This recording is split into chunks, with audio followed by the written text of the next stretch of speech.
नहीं नहीं, डील करने का मतलब ये नहीं है कि कोई आप कमर्शियल डील कर रहे हैं उनके साथ में। मैं खाली कह रहा हूं कि आप उनके साथ में जो वो कार्रवाई कर रहे हैं, अगर आतंकवाद फैलाते हैं आप, तो आप अपने को मजबूत बना के उस आतंकवाद को रोक सकते हैं, उनके आतंकवादियों को भारत आने से रोक सकते हैं। और जो भी उनके आतंकवादी आते हैं उनको पकड़ के पूरे तरीके से उनको एक हमें एग्जाम्पल बनाना चाहिए। और पाकिस्तान के अगर हमारे पास उनके जो सेना संस्थाएं हैं जो इसमें जुड़ी नहीं है डायरेक्टली, उनके भी आदमियों को आइडेंटिफाई करना चाहिए जो इन्वॉल्व हैं, और उनको भी पूरे तरीके से हमको सब देश के सामने लाना चाहिए।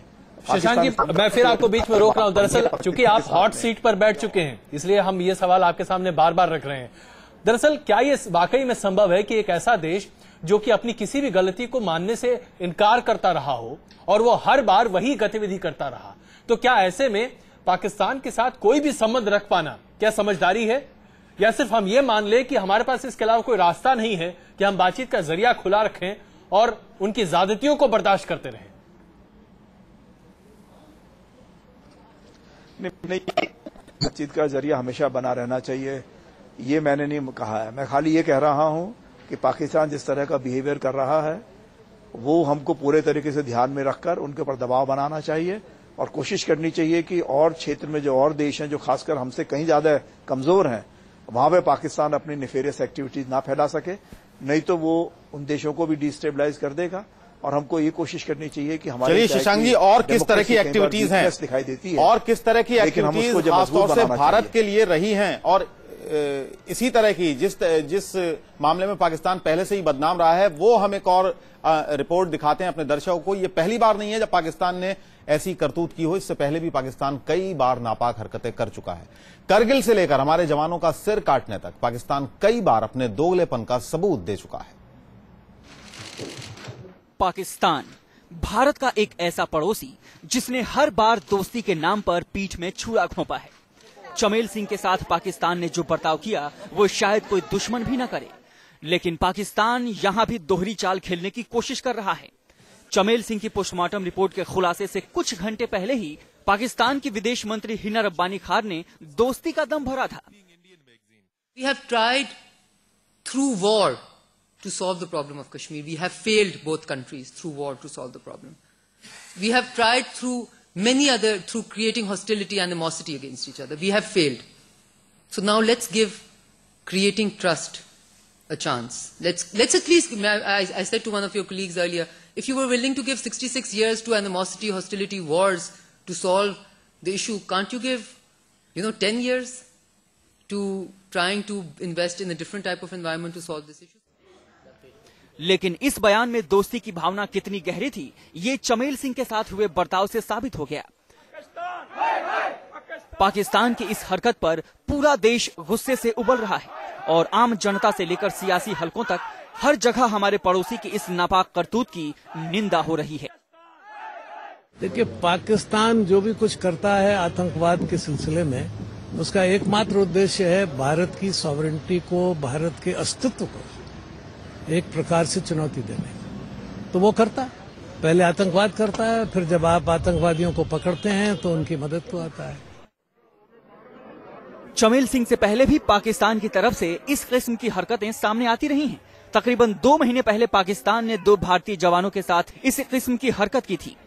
जम्मू में पाक फौज ने हमारे 2 फौजियों के सिर काटकर उनके शव को वापस भेजा था। पाकिस्तान की इस कार्रवाई की हर तरफ आलोचना हुई थी।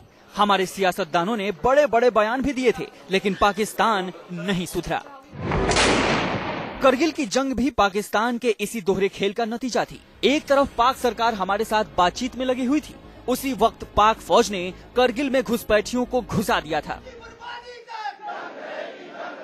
पाकिस्तान की ये हरकतें, या यूं कहें कि उसकी साजिशें किसी से छुपी नहीं हैं, लेकिन अंतर्राष्ट्रीय मंच पर पाकिस्तान का पर्दाफाश न कर पाने की कमजोरी के चलते पाकिस्तान के हौसले दिन ब दिन बढ़ते जा रहे हैं। Team news nation. तो आपने देखा ये हरकतें पहली बार नहीं है, कई बार ऐसी हरकतें की जा चुकी हैं। सत शर्मा इस वक्त हमारे साथ मौजूद हैं, जो कि बीजेपी के प्रतिनिधि भी हैं और साथ ही साथ चमेल सिंह के परिवार से संबंधित भी हैं। सर जी, हम आपसे जानना चाहेंगे इस मामले को लेकर आप लोग लगातार आगे रहे, 2 महीने तक आप लोग जद्दोजहद करते रहे ताकि चमेल सिंह के शरीर को वापस भारत लाया जा सके, पार्थिव शरीर को, लेकिन अब आपकी मुहिम खत्म होती हुई दिखाई नहीं दे रही। क्या आगे की योजना है आप लोगों की? जैसा हम लोगों ने अभी देखा है कि आप लोगों के समक्ष भी बात आई कि वहां पे पोस्टमार्टम किया गया, और उस पोस्टमार्टम के सेटअप में ये होता है कि थोड़ा सा विसरा रख के भी आप लोग आगे की जो ऑटोप्सी है और उसको अपनी रिपोर्ट जो है वो फाइनल रिपोर्ट दे सकते हैं। लेकिन उन्होंने पूरे का पूरा दिन निकाल लिया, एक तरफ का फेफड़ा लंग्स एक निकाल लिया और पता चला है किडनी भी निकाल ली है। मतलब इस तरीके की हरकतें ये बताती हैं, हम ये बताने की कोशिश कर रहे हैं कि उनको पीट पीट कर वहां पर हत्या की गई, और जबकि वहां के अथॉरिटीज ने ये कहा है कि वहां उनको हार्ट अटैक हुआ है। जब पूरे का पूरा दिल वहां पर रख दिया है, तो यहाँ की जो फाइनल, यहाँ की जो बोर्ड बना हुआ है, जम्मू कश्मीर की सरकार द्वारा बोर्ड बनाया गया है, वो अपनी फाइनल रिपोर्ट तभी दे सकेगा जब वो अपनी रिपोर्ट देंगे। उसी रिपोर्ट को बेस रखते हुए फाइनल रिपोर्ट जो है वो इश्यू की जाएगी। मुझे लगता है यहाँ की सरकार इस विषय में बिल्कुल शांत बनी हुई बैठी हुई है, जहां की प्रीलिम रिपोर्ट जबकि 1 या 2 दिन के भीतर आ जाती है, लेकिन हमें बताया गया है कि 3 या 4 दिन और लगेंगे। मुझे ये समझ नहीं आ रहा। आपको लग रहा है कहीं ना कहीं भारत सरकार भी इस पूरे मामले पर लचर रवैया इख्तियार कर रही है? क्या है जी बिल्कुल, सच जी आप हमारे साथ बने रहे। बख्शी साहब, हम आपसे ये समझना चाहेंगे सरकार की तरफ, बिल्कुल बख्शी साहब, हम आपसे ये समझना चाहेंगे ये जो रवैया लगातार दिखाई दे रहा है कहीं ना कहीं पाकिस्तान की तरफ से, इस तरह की बातों को, इस तरह की हरकतों को दरअसल किस मानसिकता से जोड़कर देखा जा सकता है? देखिए, ये एक बीमार मानसिकता है, इस तरह की जो हिंसात्मक मानसिकता है। ये जो पूरे जो वहां का जो एफ-पाक रीजन है, ये जब से अफगानिस्तान की वह जंग शुरू हुई, जिहाद शुरू हुई, ये एक इंसाइटरी मदरसाओं का वहां पे एक फैक्ट्री बना दी गई है, जहां पे ब्रेन वॉश लोग पैदा किए जा रहे हैं जो पूरी दुनिया में उन्माद फैलाना चाहते हैं, सिवाय गदर के तोड़ जी में अपने लोगों को चैन से जीने दे रहे हैं, ना अपने देश के पड़ोसियों को। अफगानिस्तान के अंदर जो हाल कर रखा है उन्होंने, और अभी जो हाल वो करने के मंसूबे बना के बैठे हैं। हमारे जम्मू कश्मीर में क्या हाल हुआ है पिछले 20 साल तक, उसके पहले पंजाब में क्या हुआ था, और हमारे अब देश के बड़े शहरों में क्या हो रहा है, ये कट्टरता की मानसिकता, ये वो पागलपने की बिल्कुल, ये जो कहीं ना कहीं मानसिकता है, समुदाय का बुरा सवालों के घेरे में है। शशांक जी का बुरा हाल किया हुआ है। बिल्कुल शशांक जी, हम कहीं ना कहीं आज एक देश के तौर पर अगर हम देखें तो आप मानसिकता की बात करते हैं, आप कहीं ना कहीं मानवाधिकार की बात करते हैं। इन तमाम चीजों का लगातार उल्लंघन हो रहा है, इन मामलों को हम उठाते भी हैं, लेकिन शायद भारत सरकार जिस तरीके से इन मामलों को उठा रही है वो उतना सशक्त होता हुआ नहीं दिखाई दे रहा। हमारी तरफ कमजोरी कहां है?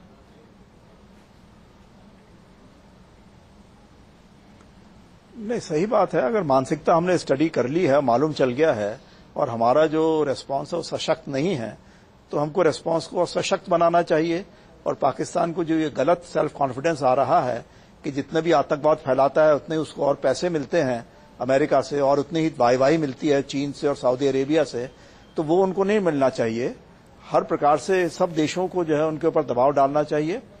भारत, मैं ये कहना चाह रहा हूं कि भारत फिर भी अपने को संभाल सकता है, अपनी देखभाल कर सकता है, लेकिन अगर अफगानिस्तान में जो 1 साल के अंदर जो कि अमेरिकन फोर्सेज, नेटो की फोर्सेज के ऊपर निर्भर कर रहा है, वो निकल जाएंगे वहां से, तो पाकिस्तान तो वहां पे तबाही मचा देगा। तो इसलिए बहुत जरूरी है कि पाकिस्तान के ऊपर दबाव बनाया जाए, हर प्रकार से उनको बताया जाए कि जो उनके जिस तरीके से मानसिक स्थिति से वो गुजर रहे हैं वो उनके लिए भी बिल्कुल गलत है और पूरे क्षेत्र को वो डिस्टेबलाइज करेगी। इसलिए भारत अपने लिए समझता है कि सारा दारोमदार भारत सरकार पर है कि लोगों की भावनाओं को देखते हुए पाकिस्तान को सही तरीके से जवाब इस पूरे मामले में दिया जाना चाहिए। आप सभी का बहुत बहुत शुक्रिया। बख्शी साहब आपका बहुत शुक्रिया। शशांक जी आपका भी बहुत बहुत धन्यवाद इस प्रोग्राम में आने के लिए, और सत शर्मा जी आपका भी बहुत बहुत शुक्रिया। दीपक सिंह जो कि चमेल सिंह के बेटे, हमारे साथ इस बातचीत में आपने शिरकत की, बहुत बहुत धन्यवाद।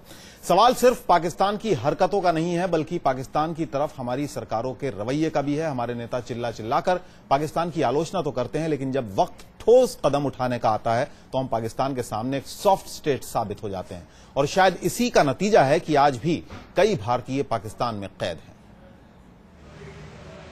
पाकिस्तान की जेलों में आज भी कई भारतीय सिपाही कैद हैं। पाकिस्तान ने गैर कानूनी तरीके से इन्हें बंदी बना रखा है। इनमें से कई ऐसे हैं जो 71 की जंग से पाकिस्तान की जेलों में बंद हैं। एक आंकड़े के मुताबिक तकरीबन 254 भारतीय युद्धबंदी आज भी पाकिस्तान की कैद में हैं। लेकिन जब भी भारत ने अंतर्राष्ट्रीय मंच पर यह मुद्दा उठाया तो पाकिस्तान ने इससे इनकार कर दिया। युद्धबंदियों के साथ ही साथ कई भारतीय नागरिक भी पाकिस्तान की कैद में हैं। एक अनुमान के मुताबिक ऐसे कैदियों की तादाद 6000 से ज्यादा है और इन्हीं में से एक नाम है सरबजीत सिंह। सरबजीत सिंह 1990 से पाकिस्तान में कैद है। सरबजीत पर पाकिस्तान ने जासूसी का आरोप लगाकर बंदी बना लिया था। सरबजीत की रिहाई के लिए उनके परिवार समेत पाकिस्तान के मानवाधिकार संगठनों ने भी आवाज उठाई, लेकिन पाकिस्तान सरकार के कानों पर कभी जू नहीं रेंगी और हमारी सरकार भी सरबजीत या उन जैसे किसी भी कैदी की रिहाई करवाने में कामयाब नहीं हो पाई है। अगर पाकिस्तान की इन हरकतों का माकूल जवाब नहीं दिया गया तो जल्द ही दुनिया में हिंदुस्तान को एक कमजोर देश की तरह देखा जाने लगेगा, एक ऐसा देश जो अपने पड़ोसी की हर नापाक हरकत को खामोशी से सहता रहता है। Team news nation. आपने देखा किस तरीके से पाकिस्तान की हरकतें लगातार बढ़ती जा रही हैं। 0 ओवर में फिलहाल इतना ही, लेकिन आगे आप देखिए किस तरीके से मोहाली में धोनी की रणनीति दिखा रही है अपने रंग। रवीश के साथ।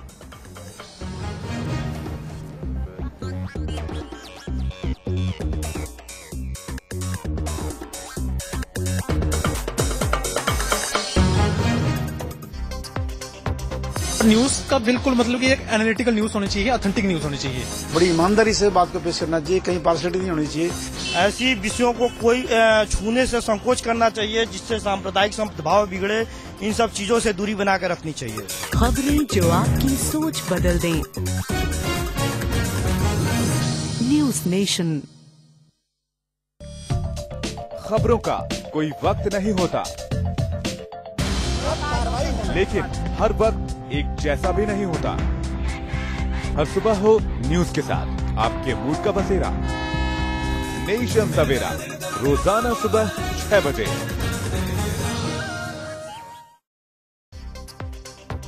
जो न्यूज है वो मतलब वो प्रोडक्टिव और क्रिएटिव न्यूज नहीं है। जो मतलब एक टू द पॉइंट जो चीज बोलनी चाहिए वो वैसा नहीं होता है। न्यूज देखना चाहता हूँ, लेकिन अच्छा न्यूज और द ट्रूथ। मैं न्यूज चैनल में न्यूज तो देखना चाहता ही हूँ और रिपीटेड न्यूज नहीं देखना चाहता हूँ। अब होंगी आपकी जरूरत की खबरें। News nation.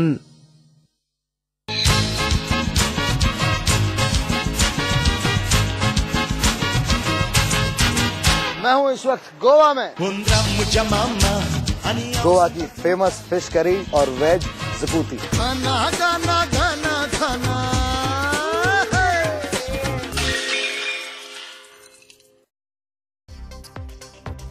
Full news I would like to watch, but repeating I don't like it. News channel में एक तो पॉलिटिक्स से रिलेटेड चीजें आनी चाहिए, हमारे सोसाइटी से रिलेटेड चीजें आनी चाहिए। किसी भी न्यूज चैनल को कोई चीज क्राइम हुआ या कुछ हुआ उसको सेंसेशनल वे में नहीं दिखाना चाहिए। खबरें जो आपकी सोच बदल दें। News nation.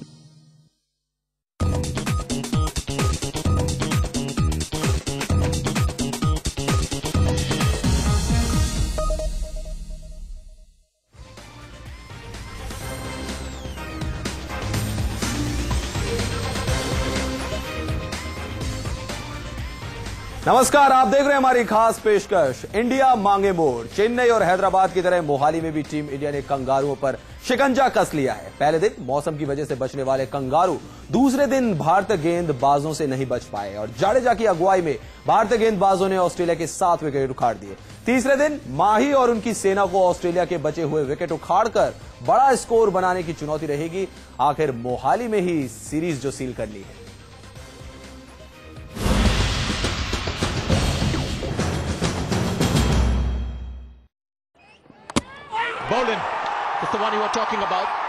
मोहाली में मैच के दूसरे दिन धोनी एंड कंपनी ने जीत की हैट्रिक की स्क्रिप्ट लिखती है। पहला दिन बारिश से धुलने के बाद टीम इंडिया के गेंदबाजों के आगे ऑस्ट्रेलियाई बल्लेबाजों ने एक बार फिर सरेंडर कर दिया। मोहाली टेस्ट के दूसरे दिन 104 ओवर का खेल हुआ। दूसरे दिन का खेल खत्म होने तक ऑस्ट्रेलिया ने पहली पारी में 7 विकेट के नुकसान पर 273 रन बना लिए। ऑस्ट्रेलिया की तरफ से कोवान ने सबसे ज्यादा 86 और वार्नर ने 71 रन बनाए, जबकि स्मिथ 58 रन बनाकर क्रीज पर टिके हुए हैं। भारत की ओर से जाडेजा ने सबसे ज्यादा 3 विकेट ली, जबकि ईशांत को 2 और अश्विन ओझा को 1-1 विकेट मिला। इससे पहले सीरीज में लगातार तीसरी बार ऑस्ट्रेलिया ने टॉस जीता और पहले बल्लेबाजी करने का फैसला किया। टीम इंडिया ने 2 बदलाव किए। शिखर धवन को सहवाग की जगह ओपनिंग का मौका दिया गया, जबकि ओझा को हरभजन सिंह की जगह टीम में शामिल किया गया। ऑस्ट्रेलिया को वार्नर और कोवन ने अच्छी शुरुआत दी और पहले सेशन में एक भी विकेट नहीं गिरने दिया।